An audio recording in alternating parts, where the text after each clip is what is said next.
9ஆம் தலைமுறை ஜோதிடர் கோபால் ஐயருக்கு என் வணக்கங்கள். வணக்கம் மணிகண்டன். வணக்கம் ஐயா. நல்லா இருக்கிறீங்களா? நல்லா இருக்கேன். நீங்க எப்படி இருக்கீங்க? நல்லா இருக்கிறோம். சிறப்புங்க ஐயா. இன்னைக்கு நம்ம பார்க்கக்கூடிய ராசி கும்பராசி. கும்பராசி குழப்பத்தில் இருக்கக்கூடிய ராசின்னு சொல்லலாம். அப்படிப்பட்ட ஒரு ராசிக்கு இந்த கோச்சார ரீதியா கிரக நிலைக்கு எப்படி இருக்கு, இவங்களுக்கு என்ன சொல்ல வருது 92 நாட்கள்ல, அதை சொல்லுங்க. அதாவது வந்துங்க, கும்பராசி இந்த 92 நாள் பலன்கள் நம்ம எல்லா ராசிக்கும் சொல்லிட்டு வந்துட்டு இருக்கிறோம். அந்த வரிசையில் கும்பராசிக்கு பலன் சொல்ல கடமைப்பட்டிருக்கிறோம். அதற்கு முன்னாண்ட என்னை வாழ வைக்கும் ஸ்ரீ அம்பிகை ஜோதிடத்திற்கும் என்னுடைய நேயர்களுக்கும் என்னுடைய வாடிக்கையாளருக்கும் என்னுடைய நன்றியை தெரிவிச்சுக்கிறேன். இப்போ இந்த கும்பராசிக்கு வந்து ஆகஸ்ட் மாதம் 1ஆம் தேதியிலிருந்து அக்டோபர் மாதம் 32ஆம் தேதி வரைக்கும் 92 நாட்கள் பலன். இந்த பலனை பார்க்கும்போது நம்ம சனி பகவானையும் எடுத்துக்கணும், ராசிநாதன். அதுபோக குரு பகவானையுமே எடுத்துக்கணும்.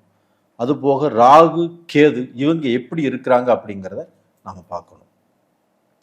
அப்போது இவங்களுக்கு ராசிநாதன் சனி பகவான் ராசிக்கு 2ஆம் இடத்துல இருக்கிறாங்க. அப்போ வந்து பார்த்தீங்கன்னா 7.5 சனி அதனுடைய பிடியில் தான் கும்பராசிக்காரங்க இருக்கிறாங்க. அதுபோக குரு பகவான் இவங்களுடைய ராசிக்கு 6ஆம் இடத்துல உச்ச பலமாக இருக்கிறாங்க. அது போக இவங்களுடைய ராசியிலேயே ராகு பகவானும் இருக்கிறாங்க. அப்போ வந்து பார்த்தீங்கன்னா தலையில் சுமை. அந்த ராகு பகவான் இவங்க ராசியிலேயே இருந்து இவங்க 7.5 சனியும் கூட இருந்து இந்த 2 விஷயத்தால் கும்பராசிக்காரர்கள் அப்படியே நெருக்கப்பட்டு வந்துட்டு இருக்கிறாங்க. அவங்களால எதுவுமே செய்ய முடியல. எது செஞ்சாலும் சக்சஸை பார்க்க முடியல. குடும்ப ரீதியாக குழப்பங்கள், தன்னுடைய வாரிசுகள் ஆணாக இருக்கட்டும் பெண்ணாக இருக்கட்டும், அவங்களோட பெத்தவங்க இருந்தாலும் அவங்களும் மனஸ்தாபங்கள், மன கஷ்டங்கள். அதுபோக ஒரு பிஸ்னஸ் பண்ணினாலும் அதில் லாபம் இல்லை. லாபம் இல்லாட்டி பரவாயில்ல, அந்த பிஸ்னஸையே இழுத்து மூடக்கூடிய சூழ்நிலை வந்தாச்சு. கொடுத்த பேச்சை காப்பாற்ற முடியல. இந்த மாதிரி பயங்கரமான சிக்கல்ல மாட்டிட்டு இருக்கிறாங்க கும்பராசிக்காரங்க. அது போக இவங்களுக்கு வந்து பார்த்தீங்கன்னா 7ஆம் இடத்துல கேது. குடும்ப வாழ்க்கை நல்லா இல்லை. குடும்பத்தில் சிக்கல், குழப்பம். இந்த குடும்பத்தை விட்டு எங்கேயாவது போயிடலாமா, வனவாசம் போயிடலாமா அப்படிங்கிற அளவுக்கு அவங்களுக்கு நரக வாழ்க்கை. இதில் மாட்டிட்டு இருக்கிறாங்க இப்போ. அது போக இவங்களுக்கு வந்து இந்த கோல் சார பலன், இந்த 92 நாள் பலன்களை இவங்களுடைய ராசிநாதனை பற்றி பார்க்கணும். அது போக இவங்களுக்கு 5ஆம் இடத்ததிபதி புதன் பகவான், அவங்க எங்கே இருக்கிறாங்கன்னு பார்க்கணும். அது போக 9ஆம் இடத்ததிபதி நல்லா இருக்கிறாங்களான்னு பார்க்கணும்.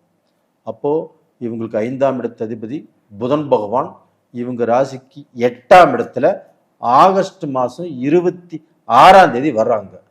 அங்கே வந்து ஆட்சி ப்ளஸ் உச்சமாக அந்த 5ஆம் இடத்ததிபதி 8ஆம் இடத்துக்கு வர்றாங்க. இது வந்து ஒரு நல்ல பீரியடு கும்பராசிக்காரங்களுக்கு.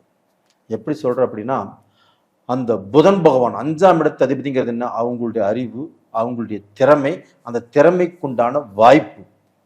அப்போ அவங்ககிட்ட என்னென்ன திறமைகள் இருக்குதோ அந்த திறமைகளுக்கு கண்டிப்பாக வாய்ப்பு கிடைத்தால்தான் யாராக இருந்தாலும் வளர முடியும், வாழ முடியும், சொசைட்டியில் நல்லா இருக்க முடியும்.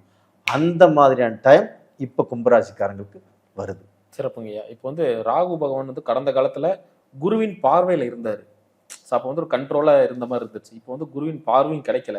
ஆனா வந்து நம்ம ராசிலேயே வந்து ராகு இருக்கிறதுனால இவங்களுக்கு எண்ணமெல்லாம் ஒரு பயங்கரமான பிரம்மாண்டமான எண்ணமா இருக்குமா? அதனால இங்கே போய் சிக்கிடுவாங்களா? கண்டிப்பா வந்து அந்த ராகு குருவுடைய பார்வையில் இருக்கும்போது ஓரளவுக்கு நல்லா இருந்துச்சு. அந்த சமயத்தில் 7.5 சனியின் தாக்கம் இவங்களுக்கு இருந்துச்சு. அப்போ இந்த ராகு வந்து பார்த்தீங்கன்னா ஒரு பிரம்மாண்டத்தை கொடுத்தாலும் இந்த 7.5 சனி இவங்களுக்கு வந்து பார்த்தீங்கன்னா அடிமேல் அடிதான் கொடுத்துட்டு இருந்தது.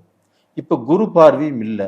அந்த ராகு தனிப்பட்ட முறையில் தான் அவங்க ராசிலேயே இருக்கிறாங்க. அப்போ வந்து பார்த்தீங்கன்னா இவங்க வந்து எதை நினைத்தாலும் பெரிய லெவலில் நினைப்பாங்க. ஒரு பிஸ்னஸே பண்ணணும்னு நினச்சா கூட அதில் வந்து கோடிக்கணக்கில் இன்வெஸ்ட் பண்ணணும்னு நினைப்பாங்க, லட்சக்கணக்கில் இன்வெஸ்ட் பண்ணணும்னு நினைப்பாங்க. ஒரு திங்கிங் வந்தால் கூட பெரிய லெவலில் தான் வரும். அப்படி வரும்போது இந்த பீரியடில் மாட்டிக்கொள்வதற்கு நிறைய வாய்ப்புகள் இருக்குது. கும்பராசிக்காரங்களுக்கு அது தெரியாது. நம்மளுக்கு ராகு நம்மளுடைய ராசியிலேயே இருக்குது, நம்மளை எங்கேயாவது கொண்டு சிக்க வச்சிருவாரு அப்படின்னு ஃபர்ஸ்ட் நினைச்சாலும் ஒரு விஷயத்தை செய்ய போகும்போது அது மண்டைக்கு ஏறதில்லை. அப்போ அது மாதிரி மாட்டிக்கிறாங்க. ஆனால் இந்த 5ஆம் இடத்து அதிபதி இப்போ கோல்சார பிரகாரம் ஆட்சி உச்சம். இதனால் அவங்களுக்கு கொஞ்சம் அந்த புத்திகாரகன் புதன், வித்தைகாரகனும் புதன் தான். அவர் கொஞ்சம் யோசனை பண்ண வைப்பார்.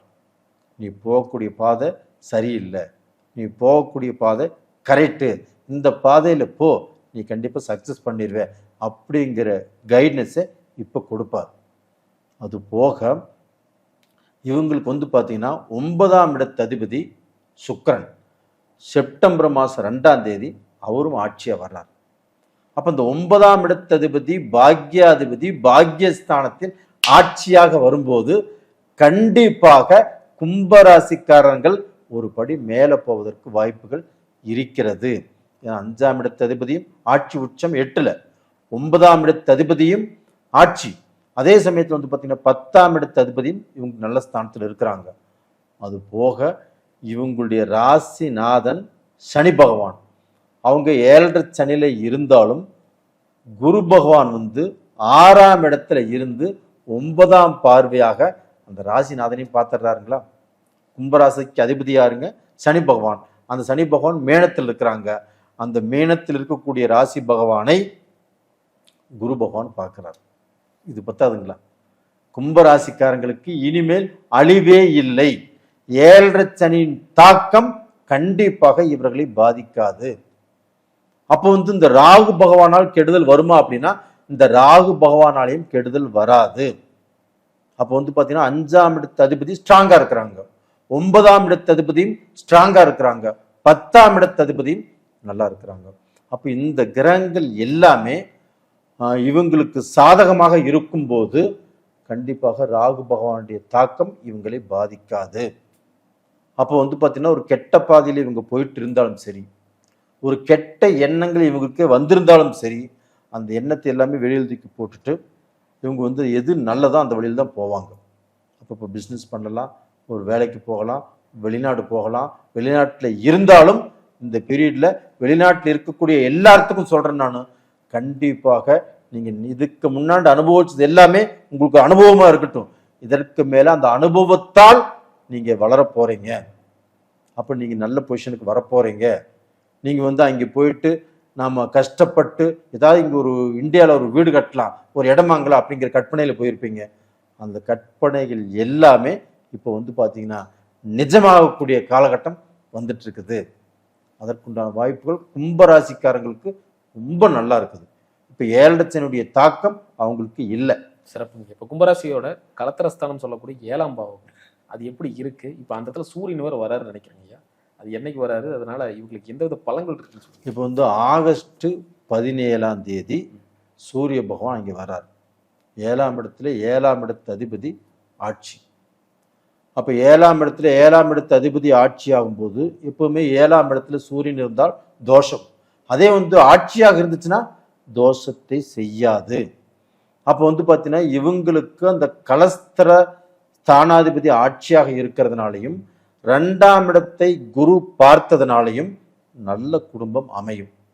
இவங்களுக்கு வந்து பார்த்தீங்கன்னா ஏதாவது ரூபத்தில் திருமணங்கள் தடை இல்லாமல் இந்த பீரியடில் நடக்கும். அப்போ கும்பராசிக்காரங்களுக்கு வந்து மிகப்பெரிய வருத்தமே, எனக்கு கல்யாண வயசு ஆகியும் அதை தாண்டியும் வந்துட்டு இருக்கிற எனக்கு பொண்ணு பார்க்குறாங்க, இன்னைக்கு வரைக்கும் செட் ஆகவே இல்லை. அப்போ வந்து அந்த அப்பா அம்மாவுக்கு வேண்டியாவது நமக்கு கல்யாணம் ஆகலின்னு அவங்க வேதனைப்படுறாங்க. எந்த பொண்ணு கிடைச்சாலும் நான் கட்டிக்கிறதுக்கு தயார் அப்படிங்கிற பொசிஷனில் இருந்துமே அவங்களுக்கு வாழ்க்கை அமையலை. அப்படிப்பட்டவங்களுக்கு இந்த பீரியடில் கும்பராசிக்காரங்க அது ஆணாக இருந்தாலும் பெண்ணாக இருந்தாலும் அவங்களுக்கு சுபகாரியங்கள் கண்டிப்பாக நடக்கும். சிறப்புங்க. இந்த கடன் சார்ந்த விஷயத்துலேருந்து வெளியே வர முடியுங்க? கடன், நிறைய பேர் கடனில் மாட்டிட்டாங்க கும்பராசிக்காரங்க. அவங்கள யாராவது பார்த்தாங்கன்னா கடன்காரன்னு சொல்லவே மாட்டாங்க. அவங்கள வந்து பேசுன்னு சொல்லி போனால் கூட பேசுறதுக்கு எண்ணமே வராது. அவங்க வந்து அவ்வளோ சாப்பிட்டானவங்க. அதே சமயத்தில் கொடுத்த வாக்கை காப்பாற்றக்கூடியவர்கள். அவங்க இன்னைக்கு வரைக்கும் பல சிக்கலில் பல குழப்பத்தில் மாட்டி கடன் வாங்கிட்டு கடனையும் கட்ட முடியாமல் குழப்பத்தில் இருக்கிறாங்க. சிலர் வந்து ஃபோன் வந்தாவே பயம், ஃபோன் சுவிட்ச் ஆஃப் பண்ணிட்டு இருக்கக்கூடிய சூழ்நிலையும் வந்துருச்சு. அது மாதிரி போகிறவங்களே இல்லை கும்பராசிக்காரங்க. அந்த மாதிரி சூழ்நிலை வந்துருச்சு. இப்போ அந்த சூழ்நிலையில இருந்து வெளியில் வருவதற்குண்டான டைம் வந்தாச்சு. ஏன்னா 2ஆம் இடத்தை குரு பார்த்துட்டாரு, வாக்குஸ்தானம். இப்போ கொடுத்த வாக்கு காப்பாற்றுவாங்க. இப்போ இவங்க வந்து ஒருத்தர் 2 மாதம் டைம் கேட்டால் கூட அந்த டயத்துக்கு கொடுப்பாங்க. ஏன்னா 2ஆம் இடத்தை குரு பார்க்குது இல்லைங்களா? அப்போ இவங்க வாக்குக்கு மரியாதை கிடைக்கும், இவங்க பட்ட கடனையும் அடைச்சிருவாங்க. சிறப்புங்க. நம்ம கும்பராசி நேயர்கள் இந்த காலகட்டத்தில் இந்த 92 நாட்களில் எந்த விஷயத்துல ரொம்ப கேர்ஃபுல்லாக இருக்கணும், கவனமா இருக்கணும்? கும்பராசிக்காரங்க வந்து அவங்களுடைய சொந்த பந்தத்தால் பயங்கரமாக வேதனைப்பட்டிருக்கிறாங்க. அது போக தன்னுடைய அக்கா தங்கச்சி, தன்னுடைய அண்ணன் தம்பி இவங்களுக்கோசரமே உழைத்து அவங்கள கஷ்டப்பட்டு படிக்க வச்சு கல்யாணம் பண்ணி வச்சு அவங்கனால இவங்களுக்கு எந்த ஒரு சகாயமே நடக்கலை. இவங்களுடைய பாதி வாழ்க்கை அக்கா தங்கச்சி அண்ணன் தம்பி இப்படியே போயிடும். அவங்களால எதுவுமே நடக்கலை. இப்போ தனக்கு தன்னுடைய குடும்பமாவது நல்லா இருக்கணுங்கிற எண்ணம் இப்போ தான் வந்திருக்குது. தன்னுடைய குடும்பத்தை ஃபஸ்ட்டு பார்க்க சொல்லுங்க.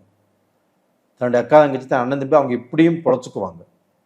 தன்னுடைய குடும்பம் தன்னுடைய மக்கள் நல்லா இருக்கணும். தன்னுடைய மனைவி பேச்சை இதற்கு மேலேயாவது கேட்க சொல்லுங்க.